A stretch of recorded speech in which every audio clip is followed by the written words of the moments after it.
Welcome to the Vault Studios NFL podcast, an Australian twist on all things NFL. The boys are cracking into a nice cold beer from Burnley Brewing. Let's join them.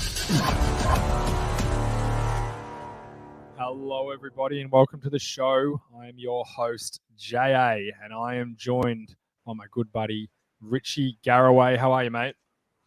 Outstanding, my friend. How are you? It's good. It's been a good week for us. We had a first home games on the weekend, three bloody good wins for our club, so we're feeling pretty up and about tonight. There's some drama going on in GV, which I'm not going to lie, I am thoroughly enjoying right now. We're both having a good little chuckle about it. It's just sometimes it's the gift that keeps on giving, you know, Richie. We're just to give you guys an update on tonight. The plan was we're going to do the Super Bowl preview tonight. But what we're actually going to do, we're going to do just a bit of a news tonight, talk about some of the coaches, Tom Brady, Big Ben, obviously the Pro Bowl, the big thing of today. Just an awesome game. Can't wait to talk about it. And then we're going to do a Sunday night live show to preview the Super Bowl, tons of betting stuff. So tune into that on Sunday night. We'll go live, myself and Richie, and we'll do that. So tonight's going to be just a little bit more of a around the league for all the big news that's been going on, which has been a lot. Quickly, our sponsors, Burnley Brewing, thank you for your support. Dark Horse Electrics, ussportsgear.com.au. Make sure you support all these guys. We're going to quickly do our draw for this month's Patreon helmet. It is the Randy White Eclipse Cowboys mini helmet. It's an absolute ripper. Lucky people whoever get this one, because I'm pretty jealous. Let's get it started. Obviously, there's two prizes. The other is a box of beer from Burnley Brewing. So winner's choice, first gets first choice, second gets second choice. Let's start the spin. No doubt it's going to be Dylan, because he wins it non-stop all the time. Oh, Scotty! He won the beer last month, and I reckon, I'm not going on too much of a limb, but he's going to take this Dallas Cowboys helmet. So congratulations, Scotty. He does a lot of hard work around the local leagues of Gridiron. He's very much appreciated. We love his work. Also does a lot of work for Gridiron Down Under. Richie, one of your little websites. Check that out. If you want to know the Gridiron Victoria and what's going on there, follow Gridiron Down Under, where Scotty does a lot of his good work. And also, what's his Onside Productions on YouTube, guys? Yep. Does a terrific highlight package every week, always down there, all his own gear, all at his own expense, and just does it out of the love of the game. So a lot of respect for Scotty, and look forward to giving you that helmet and the box of beer now. So I'm glad I forgot the beer on the weekend. Now I can make a special delivery for both. Let's go to the second prize. Who do we got here? Oh, Aaron Laxon, long time supporter. Now, I reckon last time we did this, Aaron doesn't drink beer, so he might not want it, but I'll have to work something out for you, Aaron. I think I've got something I can send over to you, but I'll be in touch with you guys. Thank you very much, boys, for supporting, and thank you to all our patrons, especially our new one this week, Harry Hill. He upgraded from the $5 a month package to the $10 a month package, because I said, you can actually win something, and he's like, why did you never tell me? I said, we talk about it every week, and he's like, oh, is that what you meant? Smart doesn't run in the family, Richie. We know that, A lot of private schooling dollars wasted in your family. A lot. Correct. It's extremely hard to argue, and I look forward to hopefully wasting it on my kids too. Hopefully not wasting it on my kids. That's what I meant to say. They can recoup the Arthur name. Let's just smash right into it, Richie. We teased it last week. The Tom Brady news. It is now official. Apparently he was going to break it just before Schefter did, and he was really pissed off about it because he wanted to break the news, which is fair enough. That's why he delayed it. But it's officially out now. I'll let you start, Richie, on Tom Brady. There's no argument he's the best football player of all time. And anyone wants to argue that, just fucking don't talk to me. I just don't care. I don't care for your arguments. He is, and there's no doubt about it. Yeah, it's been an incredible ride. Yeah. I mean, 22 seasons. You think where you were 22 years ago, or you think about where the world was that long ago. I was 12 years old. I mean, no cell phones didn't exist. The internet barely existed. Where he has come from, and where he is, he's without question the greatest football player of all time. He might not be the most talented or whatever other caveats you want to throw on it, but the trophy should be renamed. It should be the Tom Brady trophy, not the Lombardi. He's won more than any club, any He owns franchise. that thing. He's won more. And another crazy thing about it is they talk about his playoff record, and that basically it's better than most clubs combined. But what that record also doesn't count, and I heard this over the last few days, is he had a first round bye like 16 more times. Mm-hmm. They're really a win, if you ask me. Like They're you're in the second round. It's progressing to the second round.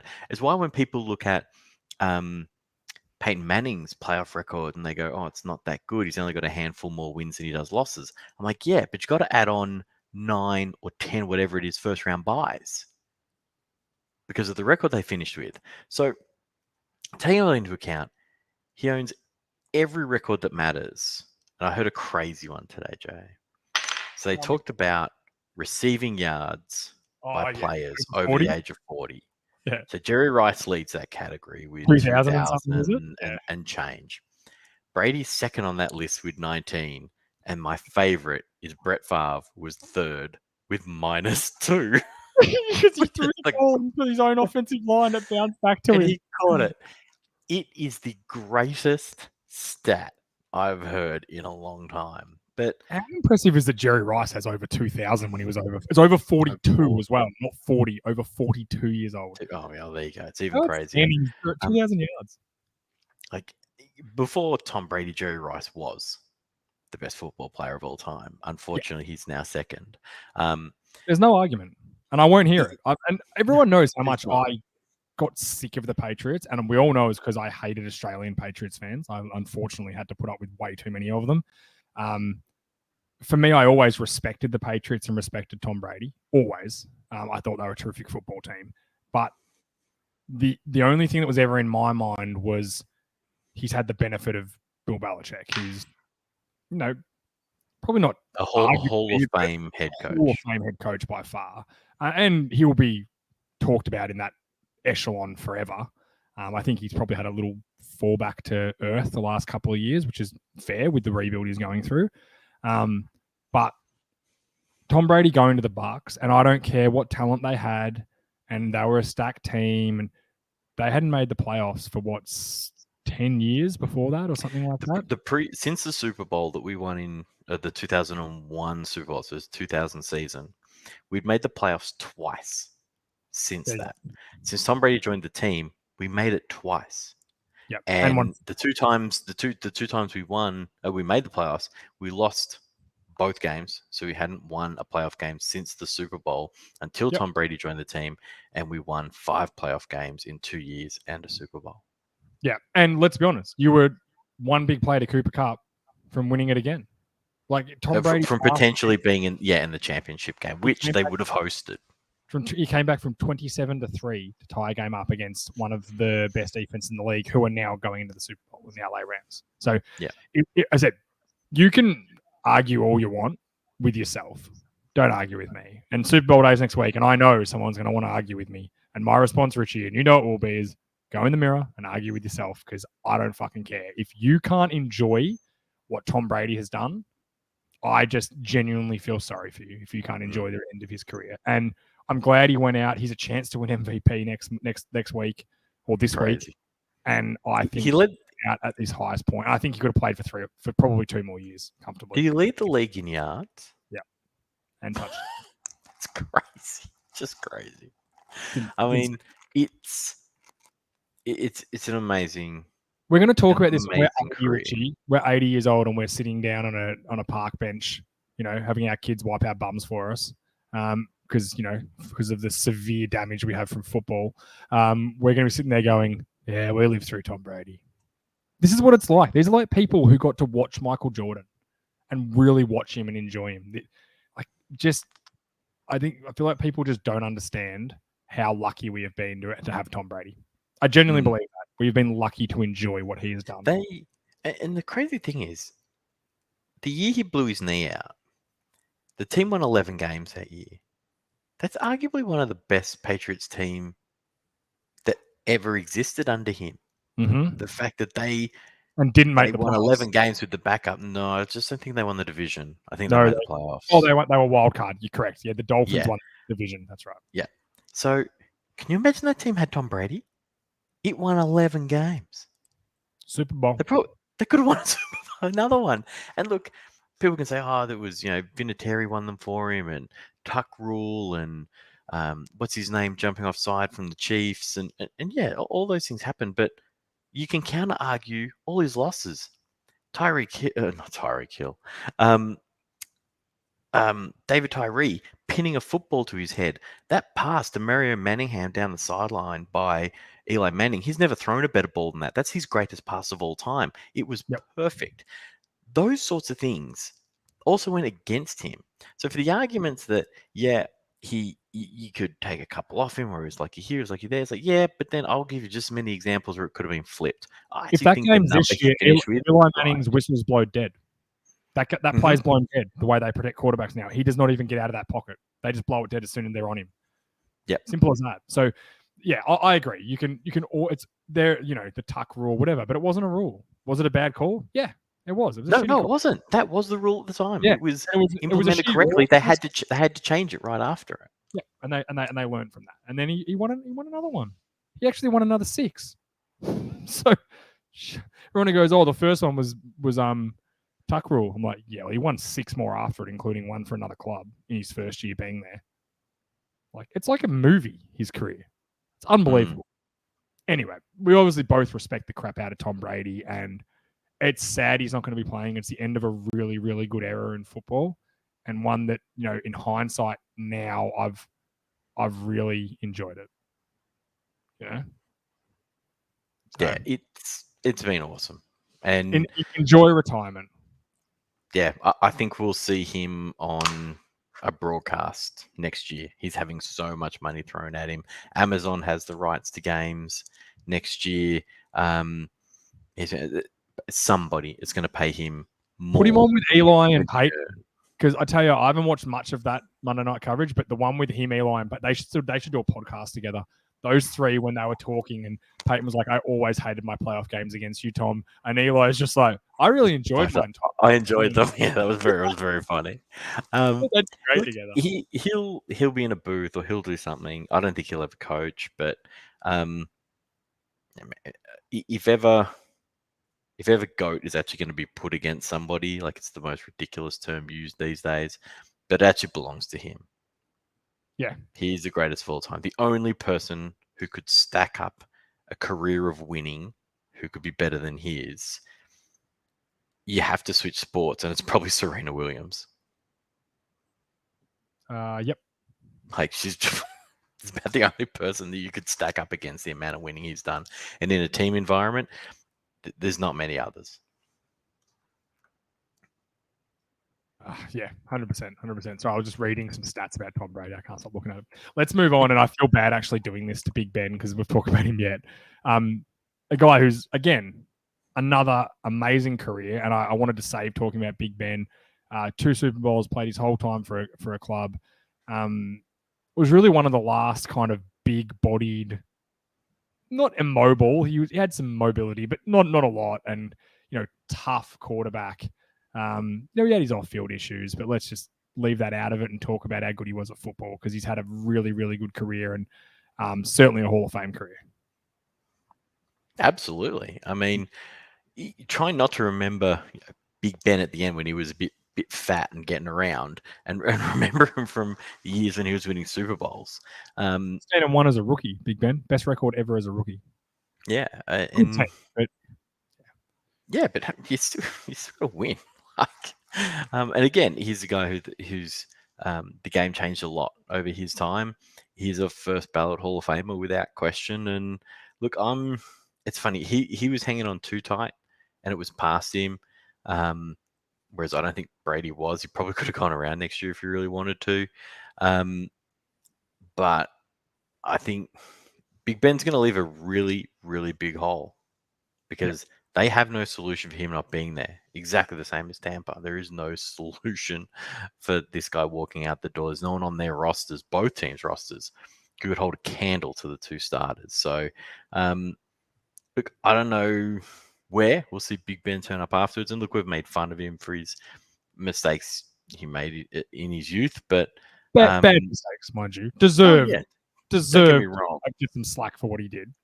I'm not trying to relieve him. I'm just trying to say, just looking at, I just don't want people to think we're sucking up to him now that he's retired. It's a hell of a career, and he's going to the Hall of Fame. The only thing stopping him from being first ballot is the fact that Tom Brady retired the same year, and they might not put two quarterbacks in first ballot. They both deserve to be. And if he's not first, he'll certainly be second. Lucky for Drew Brees, he retired last year. Otherwise, he'd be actually. Funnily, how would you rate him? I'd rate Brady, Brees, Roethlisberger. Are you the same? I reckon some would rate Ben above Brees.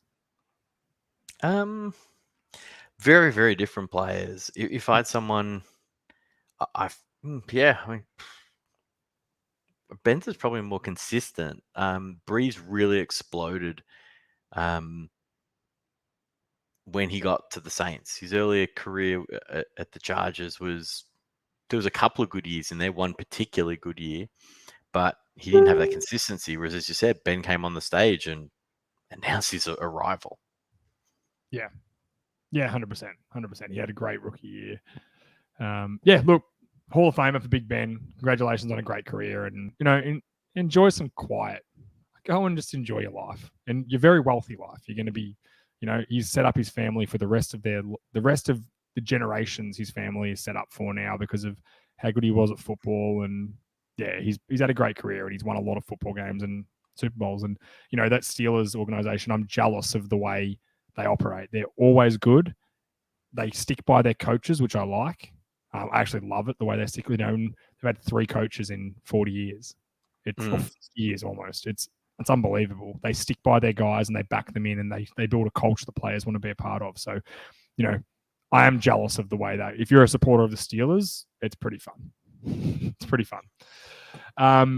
Let's move on. Let's talk coaching hires, and let's start with our boy Dougie Peterson. He's hired by the Jaguars. Obviously, he's known for his work at the Eagles, where he won a Super Bowl under basically Big Dick Nick wrapped his arms around Peterson and carried him to a Super Bowl. But, with all due respect, he was head coach of a great Super Bowl team and one of the most unlikely winners ever. He did great work with Carson Wentz, developing him as a young quarterback. I'm sure that's why they're thinking this would be a great move for Trevor Lawrence. And I think it's a good hire without. It feels like an easy hire, but it may be a good hire. I think that's probably my take on it. If that makes any sense, Rich. Yeah, I think it makes sense. It's easy option hiring him. There's not much criticism for it. No, you're not going to get any at all. The Cowboys getting McCarthy. It's very similar to that. It's not exciting for me.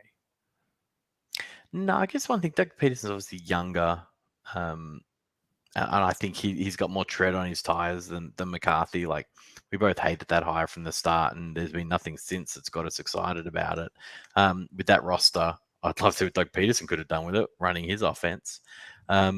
So I think this would be good for the Jags. They need someone like this. He's a bit of a hard ass. He had worn out his welcome a bit with the Eagles. It's a part of the reason why he got shown the door. There was some field issues there. There's some behind the scenes issues there too. Well, 2 years after winning a Super Bowl in a town that had never won one, and then you're out of there. So the credit of a Super Bowl runs out after 2 years. Like that's crazy. So I would think he might. I bet he learned a lot coaching there. I've actually heard him interviewed a couple of times. He's got a really interesting story, and he speaks very well. He's very professional. He does all the right things that you want from a coach. Yeah, his outlook on the game, I think, is really interesting. He's bloody proud of what he did at the Eagles. I can tell you that. He should be. He 100% should be. He should be. I'd be telling everyone. I'll tell everyone when I jump over a rope properly. I'm telling everyone. He's a superstar. He'll have more wins for the Jags in his first year than what they've had in the last handful combined, I reckon. I actually think he can. I'm not going to say it's a talented roster because I don't think it's that. There's a lot of pieces there with a lot of potential. And I know potential is a dirty word, but yeah, I really do kind of feel like if it's someone who can turn it around, I think Doug Peterson can there because they'll need that hard love early, and he can certainly deliver that. Yeah, 100%. I said it's not an exciting hire, but I don't think it's a bad hire either. I'm not, and I said we used to be those people, Rich, that were like, that's a stupid hire, blah blah blah, and we've come around to this term. Maybe it's getting a bit older that and being around more workforce and companies and that. Again, he might have gone into that interview, and they might have just gone, "Fuck, we got to hire this guy. He could make Trevor Lawrence a superstar." We're like, and you know what? Wentz was okay this year for the Colts. He wasn't bad, but they didn't make the playoffs. And we all said that was Frank Reich the reason he was so good. Probably had a bit of Peterson in there too. So it's probably fair to say, you know what, Peterson had a hand in that development. And let's see how he goes. So I'm not against it. I just want to see how it works out. Here's one I'm a little bit against. Old Rat McDaniels. Rat McDaniels. In his Las Vegas head coach. That's funny. Is he qualified? Yeah, absolutely. He's qualified. He's been a great coach for the Patriots for a long time until Tom Brady left. Then his offenses were pretty fucking shit. He won a game passing the ball 2 times this year. Let that sink in, everyone. That was not a good coaching performance. He scored 12 points. It was pretty bad weather. It was lucky that the Bills couldn't get it going. And then later in the year, his offense completely fell apart. So, yes, I think he's had great credentials, and I think he's a very good coach. Don't get me wrong. I'm not going to say he's not. No one coaches for 20 years in the NFL if he's not a good coach. Simple as that. But I'm interested to see how this went. He crashed and burned terribly in Denver when he was the head coach, including drafting Tim Tebow in the first round. Yeah, they won a playoff game. Who cares? He crashed and burned dreadfully. He then went back and had Tom Brady carry him to success for 3 years, or 4 years. Then he committed to coaching the Colts, and then at the last minute pulled the pin out after everyone else. And then that's how they got Frank Reich. Worked out okay for the Colts. Frank Reich's a great coach, but there's integrity, Richie, in this world, and I don't understand how you would ever look at him and think this guy's got integrity for doing that. It's as simple as that. That's how I feel about it. I don't know him personally. This is not a personal thing that I think he's a shit human or he's a bad bloke. I'm sure if I met him, he's a perfectly nice guy, and I'm sure he's a very good football coach. But I don't understand how, as an organization, you can look this guy in the eye and think this guy's got integrity. And that's my concern with it. Derek Carr should be happy. He's got a good offensive schemer coming his way. That's the bottom line. Yeah. I think it should be good for Carr. There is talent on that Las Vegas roster. We saw that this year. Very good with tight ends too. Darren Waller's one of the best in the game. And what they really need is a proper functioning front office with a real GM. And now it looks like they're probably going to be able to get that. So I think with McDaniels there, I think they're in a better place than they were this year. They hired the GM? I don't know if they have yet. They haven't. General manager. I'd have to look it up. Dave Ziegler, Patriots director of player personnel. So he took his mate. That's all right though. We all know the NFL is a boys' club. If you're going to get upset about it, you're going to have a really sad life and not really enjoy it. We'll talk about how much of a boys' club in a minute. We've got some more coming up later. Sorry, I interrupted you there. Continue. Oh, look, I got no issue with this hire at all. As I said, I think Las Vegas are in a way better place today than what they were for the past handful of years with Gruden, who clearly had nowhere near as much tread left on the tires as he thought he did. And also a terrible GM selection, the amount of reaches they made. And as we always say, even if you think this is the person we want and we think Leatherhead is the best O-lineman in the entire draft, we're going to take him, then fucking trade down. Yeah. Don't take guys 15, 20 spots ahead of where they're projected, because only a handful of teams make the mistake of reaching up like that and taking someone who's projected to go so much lower. And they say, oh, that's only the projections and blah, blah, blah. It's like, well, then why do drafts almost run to script every year now? Like we see it all the time, whether it's the exact wide receiver or the exact quarterback. Yeah, maybe we didn't think Trey Lance would get taken third, but we knew a quarterback was going to be. So Yeah. these things run relatively to script. When you jump up and take someone who's projected to go 20, 30 picks lower than where you actually take them, you're making a massive mistake. Yeah, 100%. And they've done it consistently. And Mike Mayock, he should know that stuff. That's the stuff I thought he'd be good at. I was worried about the other shit, like the player personnel sort of side of things, but that's what Gruden was there to do. The bottom line is he reached for picks, and he was a guy that for 10 plus years bullied people for reaching for picks. And then he came in and just did it because of guys he liked. I don't care if you want, it's the same with the Giants. I don't care if you want Saquon Barkley. Answer the fucking phone because someone might be offering you the farm for a quarterback and you ignored it. It's the same thing. And yeah, they need a fresh start. I have my personal issues with the way McDaniels has handled himself with his integrity and whatnot. Said it a lot, but as a coach, he's certainly qualified. And I'm interested to see what he can do with Derek Carr because we love Derek Carr. We love Darren Waller. And I think I want to see him have all the success. So I'm rooting for that to be successful because of Derek Carr, not so much McDaniels, the rat, just to confirm. Rat McDaniels. Let's move on. Mike McDaniels in as the Dolphins head coach. He is the 49ers offensive coordinator. He was in with Kellen Moore for the final job. Kind of glad it looks like Kellen Moore's going to miss out, so he's going to come back to Dallas for another year, which I'm happy about. I think he actually needs some more time. I think it would have been a rough transition for him, which I also think about Mike McDaniel because we talk about the Shanahan system, right? And how coaches are constantly, it's McVay and then like LaFleur was taken out and then is it the Bengals coach was taken out or who's the LA Rams coach now or whatever. There's this tree starting, right? It's getting diluted down the line. Now, I know Shanahan has a heavy, heavy, heavy hand in the 49ers offense. I am also sure that Mike calls the plays. Yes. I'm also sure that Mike Daniels has a heavy hand in the play calling and the scheme and the game plan and all that sort of stuff. What I'm interested to see is he's going to a situation where he doesn't have Kyle Shanahan to help game plan him. And he's also he's also going to a team that's a lot less talented. The Miami Dolphins offensively are not an extremely talented unit. We don't know what Tua is yet. We know was a top 10 pick and we know he's had promise, but we don't know if he's good yet. I'm as unsure on him as I was of Sam Darnold a year ago. I'm unsure on him.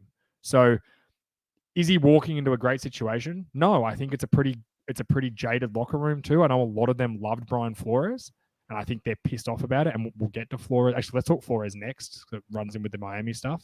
But there's guys that are particularly pissed off with that organization. And I think there's more coming, and they're not getting Deshaun Watson. There's absolutely no way Deshaun Watson's going there. So I said at this point, him or Kellen Moore, I said, I'm happy Kellen Moore didn't take it because I think this is the most likely to be a crash and burn situation because there's just not that many pieces.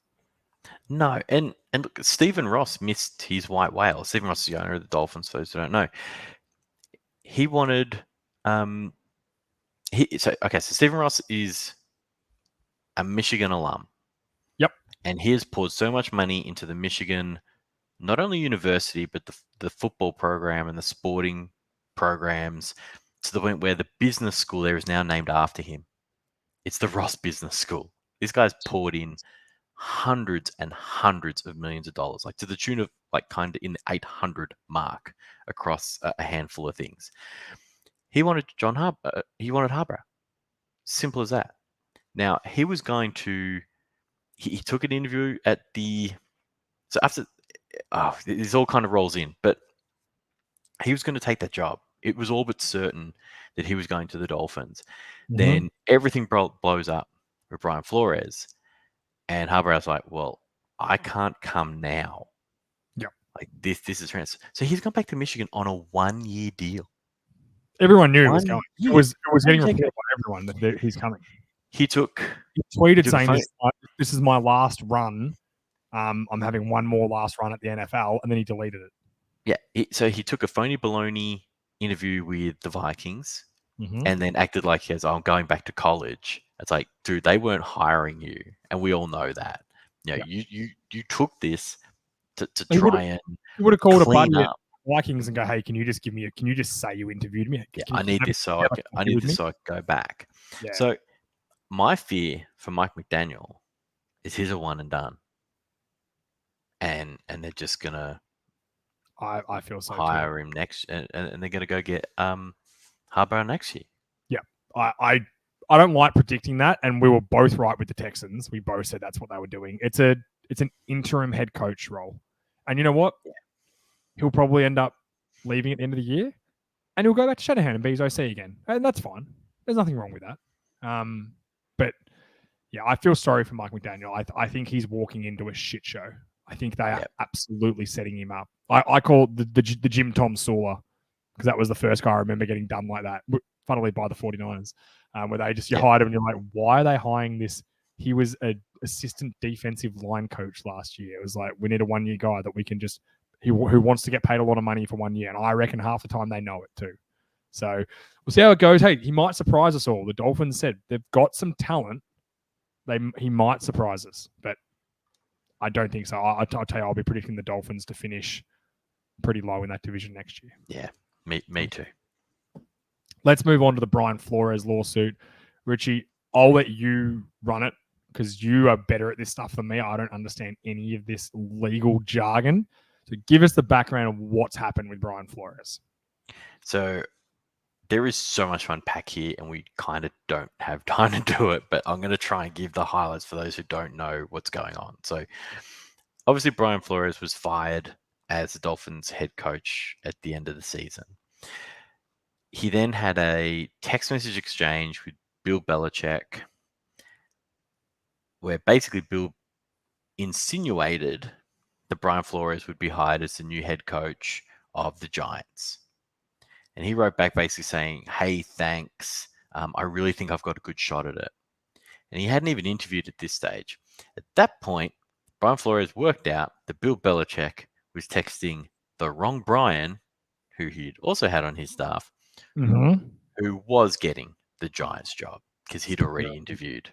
At which point, Brian Flores realized his interview was a sham. The Rooney Rule. Which is like, I love the idea of the rule, Rich, but it's a shit rule. It just allows them to not do it properly. Yeah. So upon realizing this, and I think this was already in the works because they kind of got it out pretty quick, but Brian Flores then turns around and files a class action. Now that's important. I'll come back to that later.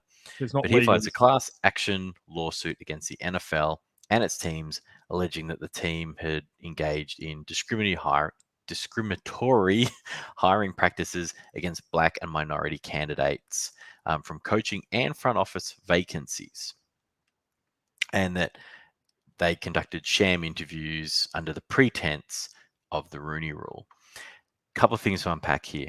One, it was filed in the New York District Court, which is important. It's one of the more liberal courts in America, but it's also the home of the NFL. So there'll be no arguing to move it or anything like that because it was filed in New York, and that's where that's where the NFL are based. So that's sort of your first thing. Second thing is class actions work in two ways. One, if you want to join the class action, so if you're a head coach who also thinks you've been done wrong, you can theoretically join this class action. Class actions work in two ways. One where you opt in, one where you have to opt out. So let's say everybody was suing Telstra because the coverage they provide is really shit. And it doesn't work as promising. Yep. So everybody would be put in automatically. And then when they're found guilty, you'd get a credit off your bill for $50, whatever. That's one where you would have to opt out of that lawsuit. This is almost certainly going to be one that will be an opt-in, but that's if a judge agrees to hear it as a class action. If nobody puts their hand up to join this, it won't be heard that way. So just so people sort of understand how that works. And American law is slightly different to Australian law, and I am by no means an expert. This is just sort of the research that I've looked into to understand it.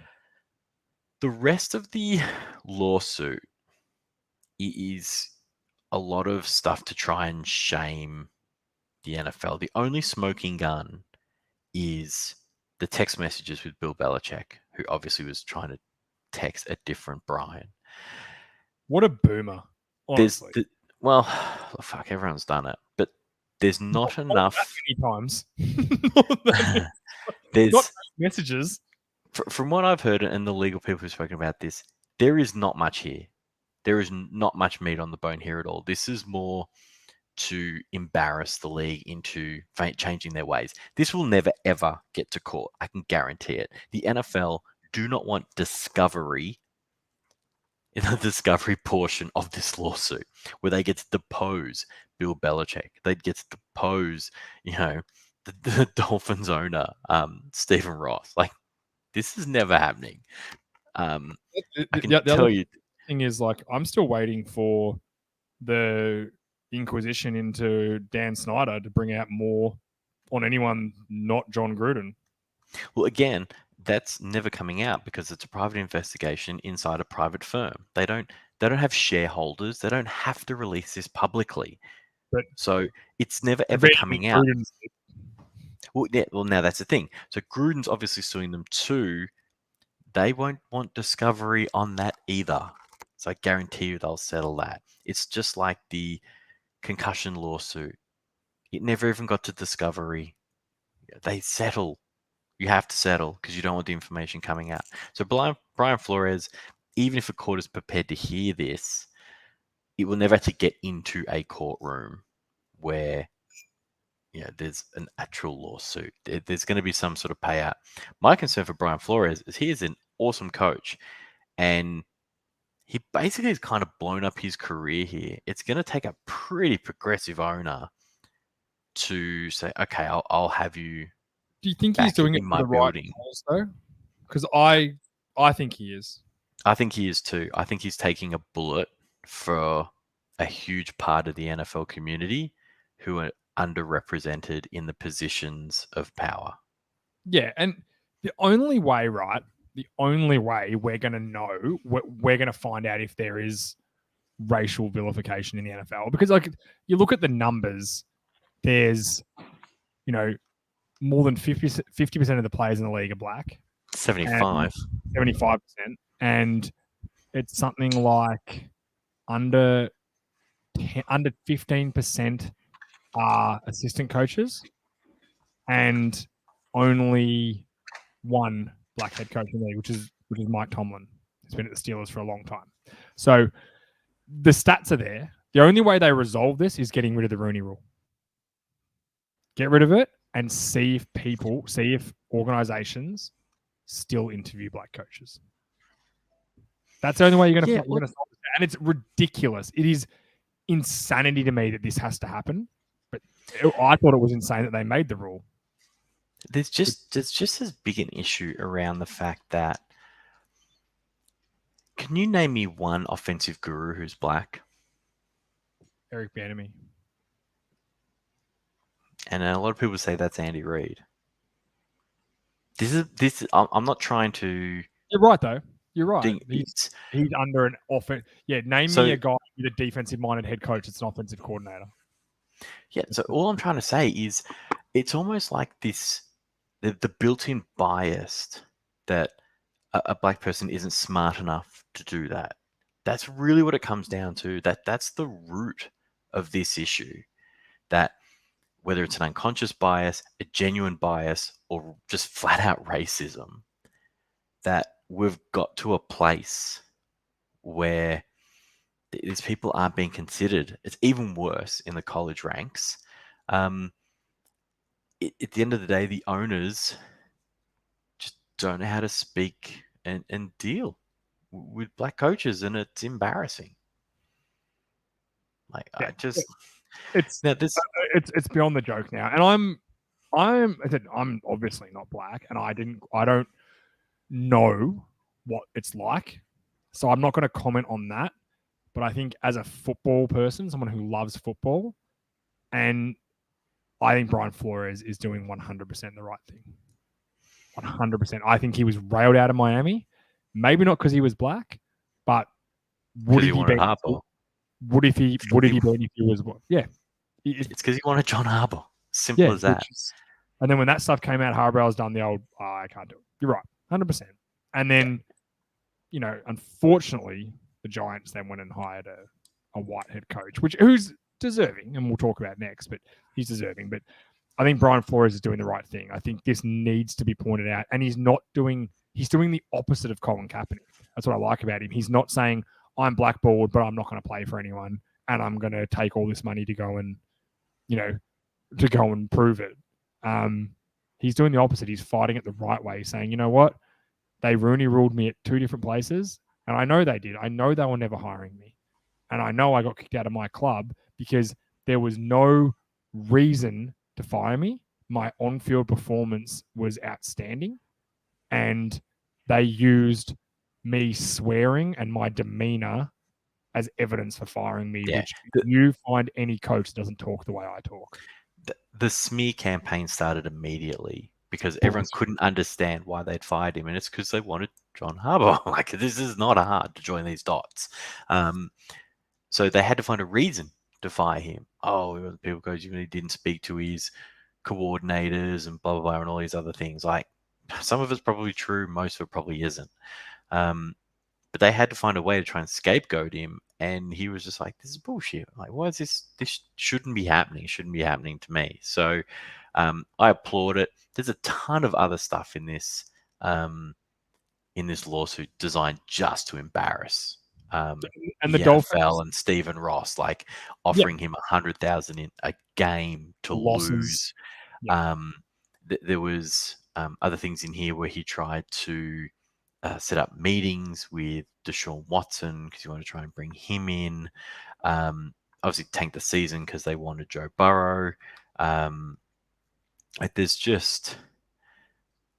so much in here, obviously completely designed. Like Flores claimed when John Elway, he had a meeting with them when he felt he got Rooney ruled there.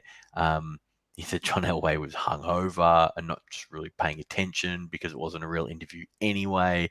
I don't know if that's true. I have no idea. But it's designed to embarrass the league into actually doing something about this. And then their press release afterwards, basically kind of denying it. I'm just like, guys, you would have been better off just shutting up because this makes it look even worse. I can't comprehend why. Some of the stats. There's a really good article by Jamel Hill in The Athletic that talks about black coaches not only as assistants but as head coaches. They almost never get a second go, whereas white coaches have it's something like 5 times more chance of getting another shot at a head coach. There's tons of them. Absolutely tons of them. But if you fail as a black head coach, you almost never get another O'Brien go. got interviews this year. Bill O'Brien. Yeah. He destroyed the Texans organization from the inside out, and someone was going to hire him. Yeah, it's because he did the Alabama rehab tour, which is what all coaches do. They go to Alabama, be the offensive coordinator for 1 year, and get a new head job. That's a whole different thing. So the whole thing, the fact the smoking gun is those text messages because he meant to text Brian Daboll. Like, come on, Bill. I really hope something comes out of this because, as you said, as a football fan, you it's wrong. Like it's just not right. And there is my current place of employment is really big on diversities and all these other things that they do, and the amount of training that we do around unconscious bias and hiring practices and all these different things that the managers get asked to do, it's really eye-opening. And when you see when you then come across lawsuits like these and you start to read it, it really rings home that you say, this is just so obvious. It's bullshit. What this issue is. It annoys me. And Richie, you know me. I'm not political in any way. it just pisses me off as a football fan that he isn't coaching the Dolphins anymore because he deserves to be. He deserves to be. And quite frankly, and we can probably move on, but quite frankly, the Miami Dolphins should be fucking ashamed with themselves. They know exactly what they've done, and so should the New York Giants. Yeah, and this is the thing, like, somebody else, I can't remember, there was one a while ago where they hired like their assistant D-line coach. They interviewed, because they knew who they wanted. I think it was, God, was it when someone was getting Eric Mangini, maybe. It was a while ago. And they're like, we know who we want, and this is who we want, but they have to do this sham interview. I don't know what's worse. The fact that you have to do these sham interviews, or the people they want, is never a diversity hire. The only way they do it, get rid of the Rooney Rule. That's the only way you're going to know, and then start monitoring what they do for the next 5 years, and then really you'll have the evidence. It'll show you exactly what's going on. I refuse to believe there aren't 10 other Brian Floreses out there who could do an outstanding job as a head coach. But yet we have Mike McCarthy in the league. Yeah, exactly. And we know, and that's why we know how I feel about that. Let's not get into Mike McCarthy. I wish we were talking about I wish Callum Moore was our head coach. Actually, funnily enough, I wish Dan Quinn was that, which is a sickening twist of events from last season when they hired him as the DC. Just gut wrenching. We were both laughing. And what did we say? Boys club. That's right. Hire your mate. Blah blah blah. Turns out Dan Quinn's very qualified to be a defensive coordinator, and he's very good at it. And that's all he's ever done in the past is proven it. And he should just stay as a DC, which I think is what he has. Anyway. Yeah, from Tampa's point of view, I hope one of our assistants do take over when it gets there, because I think they both deserve it. I agree too. Yeah. Let's move on. Look, we're going to talk Brian Dable now, officially the Giants head coach. I'm not going to rag on Brian Dable. He doesn't force it. None of this is his fault. Not his fault. And again, a guy, it just brings me back to like Rat McDaniels is getting hired, and a guy like Brian Flores can't. A guy who literally fucked an NFL team and then is now getting a job. It shits me. But anyway, Brian Dable is not to be blamed for this. He is very, very qualified to be the Giants head coach. My concern with this hiring, and he is the Bills offense. McDermott is not an offensive guy. He is a DC head coach, 100% defensive coordinator. That's what he does. So Brian Dable ran that offense. My only concern is I don't think they have a Josh Allen in New York. Actually, I'm certain they don't have a Josh Allen in New York. And Josh Allen bailed out Brian Dable as a quarterback this year.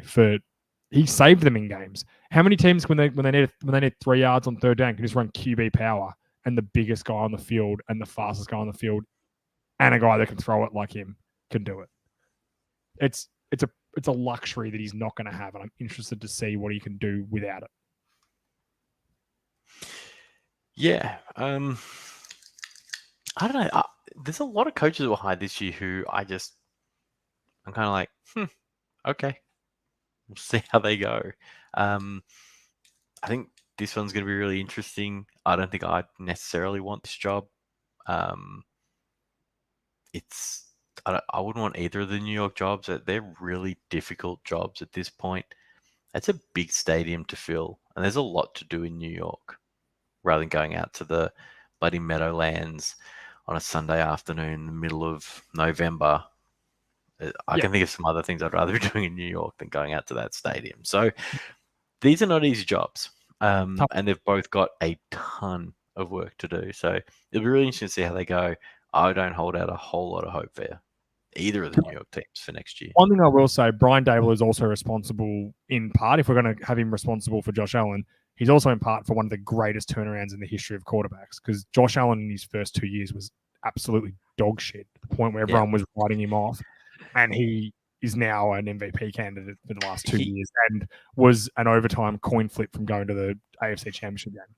And he would be pointed to that you can turn bad quarterbacks around. Here's the exception. This does not happen. Once you've seen a player for a couple of years, you know who they are. It really is as simple as that in the NFL. If anyone can turn so rare. Daniel Jones around, it's him. I believe that, and I probably believe that's a big part of the hire. So 100% it is. I certainly don't think this is a bad hire at all. This is kind of similar to some of the others. Like, I'm interested to see how it goes. Again, it's exciting. He's an offensive mind. Saquon Barkley, Kenny Golladay. They've got pieces. They've got draft capital to get some offensive linemen in there.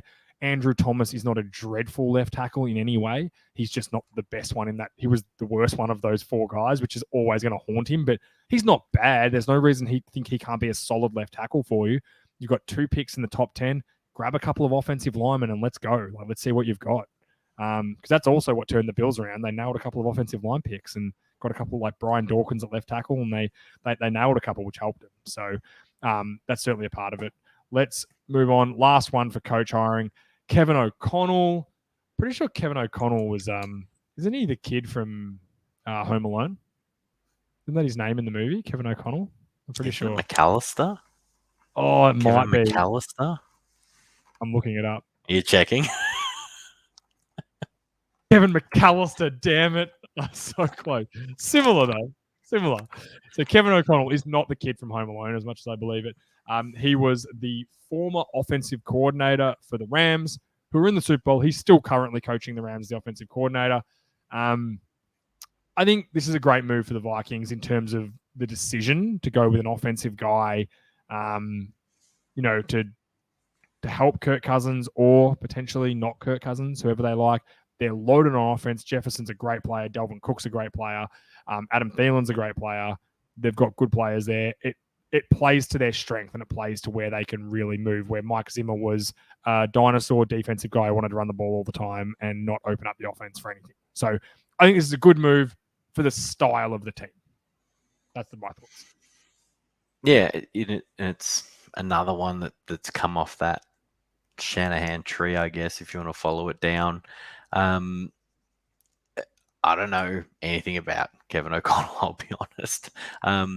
I don't think he calls the plays there. So we'll have to wait and see. These coaches who are under head coaches who play call, you never know enough about them, or to make a really in-depth call on how they're going to go. As the only really disappointing thing here is it's just another white guy, but who knows? I have no idea. Eric Bieniemy hasn't been hired. Maybe he doesn't want to be. Well, he keeps interviewing, so you'd have to think he does. I hope that's the same situation as Flores, to be honest, because he's a very good coach. It's one of those things. When you become a hot name, if you kind of don't get a job in 2-3 years, the league moves on. You're not the hot name anymore. You're flirting with it for too long. Because that's the thing. You hire them and they go, "Oh, God, is it 2019?" That sort of thing happens. It is still the Texans' job. You never know. I personally think Brian Flores would be a terrific fit for the Texans. He'd be fantastic. Sean Watson wants to play for him. He wanted to go to the Dolphins because of Brian Flores. So maybe that's a way to try and work it out. Like, I personally think that Sean Watson shouldn't be playing football, but I don't think we're playing. That's not up to me to decide that. But what we don't know is Flores might think that behavior is reprehensible and he doesn't want any part of him. That we don't know because he's never commented on it publicly. He was never against trading for him. But again, you're right. We don't know that. But when you're inside the building, and you're a good soldier, as they say, you pull the company line. So we'll have to wait and see. That's such an interesting job, that Houston job. The cupboard's a little bare. I'm not sure who they're going to end up with. Maybe Eric Bieniemy. Maybe. Hope so. Hope so for him. If he wants it. Who have they? I've got the little thing they've interviewed. Let me find it. So they've interviewed Brian Flores. His second interview is complete. Jonathan Gannon, second interview complete. Joe Lombardi, Chargers OC. Josh McCown has his second interview. Interesting, really. Kevin O'Connell, he was obviously hired. Yeah, Lovie Smith, Texans defensive coordinator, he's completed. And they also interviewed Hines Ward. Really?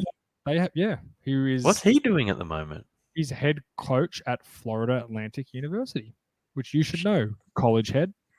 Man, I don't know who the head coach of Florida Atlantic are. Give me a break. And I only know because I'm looking at it. I'm sure our boys at the college podcast would know. But I yeah, can't tell you who the head coach of any directional school in Florida is. Eric Bieniemy hasn't interviewed there, so probably not going to be Eric Bieniemy. I'd say 0 chance. So anyway, Every chance could be Flores though. let's get to the hot part of the show, Richie, the Pro Bowl. And I want to thank everyone for watching and tuning in this week. We were going to do a bit where Richie would tell me that the Pro Bowl was 2-hand touchdown, which happened before the show when we were doing our usual hour-long conversation, which I didn't know. Fucking ridiculous. The Pro Bowl is ridiculous. Just get rid of it. The only fun part was seeing Trayvon Diggs play a bit of wide receiver, which was funny. And Stephon Diggs scoring on his brother and pointing at him. It's non-contact. So, yeah. You need something in between. It's a huge moneymaker for the NFL. Oh, They're that's not the going to thing. get rid of it. I get it. The kids watch it. It's fun. But I can tell you I didn't watch a second of it. And I don't blame you if you did. It's football. Have fun. Enjoy it. But come on. Really. You know what? I don't mind if you want to watch it. I'm just not going to give it much time on my platform, our platform, Richie. We're just not going to give it much time because we don't care about it. If you care about it, I'm sure there's weekfootballpodcast.com that's doing an episode on it and they're breaking down the ins and outs of the Pro Bowl. So enjoy it there. Stay with us for the hard-hitting content. That's what I say. On why Rat McDaniels is a bad hire. That's it, Richie. As I said earlier, you will see us Sunday night. We'll do the live show about 7:30, 8 o'clock Melbourne time, guys. So if you're in WA, that's 11:30 in the morning. Just quick math. If you're in Queensland, it's an hour earlier. So tune in. We'll go through all the stuff. We may have a guest with us, Richie, one of the boys. I don't want to say in case he can't, but we'll probably have one of the boys with us as well. But we're looking forward to that. Obviously, Super Bowl's coming up. It's the biggest part. But we just wanted to spend tonight just going through some of the stuff that we'd kind of missed over the last couple of weeks because we've been doing the games and all that sort of stuff. So I wanted to really dig into some of that. And in particular, we both really wanted to talk about the Brian Flores stuff because we both felt pretty strongly about it and wanted to get our opinion out on it. It's up to you if you accept that or agree with it or not. It's fine if you don't. It's fine if you agree with Brian Flores. It's fine if you agree with the Dolphins. I don't really care. It's your opinion. But yeah, we wanted to get that out. Thank you to our sponsors, Burnley Brewing, ussportsgear.com.au for all your sporting needs. Dark Horse Electrics, any electrical needs, make sure you talk to Dylan. Also, J&D's Breaks Down Under. Thank you for this awesome helmet, which went to Scotty Ditcham tonight, the Randy White. I'm just saying he's going to take it because I know for a fact Scotty Ditcham's going to take this helmet. I might have to do he's a Denver fan, isn't he? I might have to see if I can do a little cheeky trade with him, give him something that's Denver. I've got a few. But yeah, it's awesome. And also, Aaron, who was second, I'll be in contact with you as well, mate. Richie, thank you as always for being here. Thank you everyone for tuning in. Make sure you give us a rating, share it around, do whatever you can to help us. It all goes a really long way. And we appreciate you all tuning in. Richie, see you Sunday night for the Super Bowl preview. See you, mate.